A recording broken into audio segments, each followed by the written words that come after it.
क्या आपको चोट लगने के बाद घुटने में एसीएल लिगामेंट की इंजरी हो गई?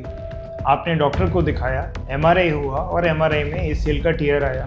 आपके डॉक्टर ने आपको एसीएल की सर्जरी की सलाह दी, लेकिन सर्जरी का डर दिमाग में होने की वजह से आपने ऑपरेशन नहीं कराया। क्या होगा इस घुटने के साथ आज से 5 साल के बाद, 10 साल के बाद? जानते हैं इस वीडियो में।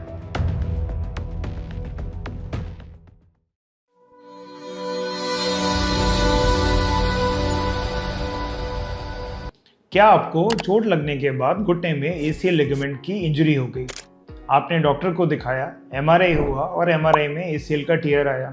आपके डॉक्टर ने आपको एसीएल की सर्जरी की सलाह दी, लेकिन सर्जरी का डर दिमाग में होने की वजह से आपने ऑपरेशन नहीं कराया। ये सब ना करने की वजह से आपके साथ क्या होने वाला है? क्या होगा इस घुटने के साथ आज से 5 साल के बाद, 10 साल के बाद?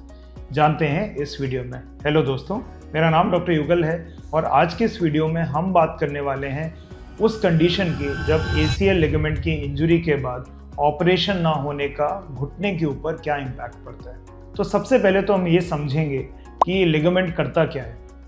एसीएल लिगामेंट हमारी जांघ की हड्डी और पैर की हड्डी के बीच में एक स्टेबलाइजिंग फोर्स की तरह है। मतलब हमारी जो लेग की हड्डी है उसको ये आगे जाने से रोकता है। एसीएल लिगामेंट की होने की वजह से घुटने के बीच में जो एबनॉर्मल मूवमेंट हैं वो नहीं होते और हमारा घुटना स्टेबल रहता है। तो अब वो कंडीशन मानते हैं जहाँ पे वो लिगामेंट या तो टियर हो गया या काम नहीं कर रहा। वैसी स्थिति में जो लेग की हड्डी है वो थाई की बोन के ऊपर आगे की तरफ मूव करती है जब भी आप चलते हैं, जब भी आप दौड़ते हैं, जब भी आप कोई एक्टिविटी करते हैं। ऐसा होने की वजह से आपको हमेशा एक ऐसी फीलिंग आती है जैसे आप गिर जाएंगे या आपको कोई सपोर्ट नहीं मिलेगा। जब हम ये पेशेंट्स को बताते हैं तब हमें ये बोलते हैं पेशेंट कि हमने सारी एक्टिविटी अब छोड़ दी है, खेलना बंद कर दिया है, स्पोर्ट्स खेलना बंद कर दिया है, तो मुझे कोई दिक्कत नहीं होती, अब मैं ठीक रहता हूँ क्योंकि मुझे तो अब कोई लचक महसूस ही नहीं होती। लेकिन क्या इसके बावजूद आपका घुटना बिल्कुल नॉर्मल रहने वाला है?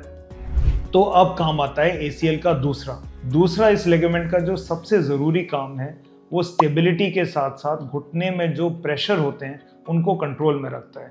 तो घुटने के बीच में अगर प्रेशर चेंजेस होंगे तो जो घुटने की चिकनी सतह है जिसको कार्टिलेज बोलते हैं वो धीरे धीरे डैमेज होने लगेगी। आप इस सिनेरियो को कुछ वैसा समझ लीजिए कि गाड़ी में एक कोई टायर पंचर है और आप गाड़ी से चलाए जा रहे हैं, कुछ समय के बाद दूसरे टायर्स पे भी उसका असर पड़ना शुरू हो जाएगा। सेम यही होता है हमारे घुटने के साथ जब आपका एसीएल लिगामेंट ठीक नहीं होता। तो भले ही आप स्पोर्ट्स ना खेलें, भले ही अपनी लाइफस्टाइल को आप बिल्कुल बदल लें, लेकिन समय जैसे जैसे गुजरता जाएगा, जैसे जैसे 5-10 साल होते जाएंगे, आपके घुटने में आर्थराइटिस की प्रॉब्लम शुरू हो जाएगी। मतलब घुटने की जो चिकनी सतह है कार्टिलेज वो डैमेज होने लगेगी। और ये याद रखिएगा कि कार्टिलेज जब एक बार डैमेज होने लगती है तो वो इरिवर्सिबल प्रोसेस है। मतलब उसको किसी ऑपरेशन के द्वारा फिर से ठीक नहीं किया जा सकता और लास्ट में आपको नी रिप्लेसमेंट ऑपरेशन की ज़रूरत पड़ सकती है। तो सिर्फ एसीएल लिगामेंट के ऑपरेशन के से बचने के चक्कर में आपको आखिरी में नी रिप्लेसमेंट ऑपरेशन की ज़रूरत पड़ सकती है। इसीलिए एसीएल लिगामेंट भी ज़रूरी है और अगर वो टियर है तो उसका ऑपरेशन होना भी बहुत ज़रूरी है। धन्यवाद।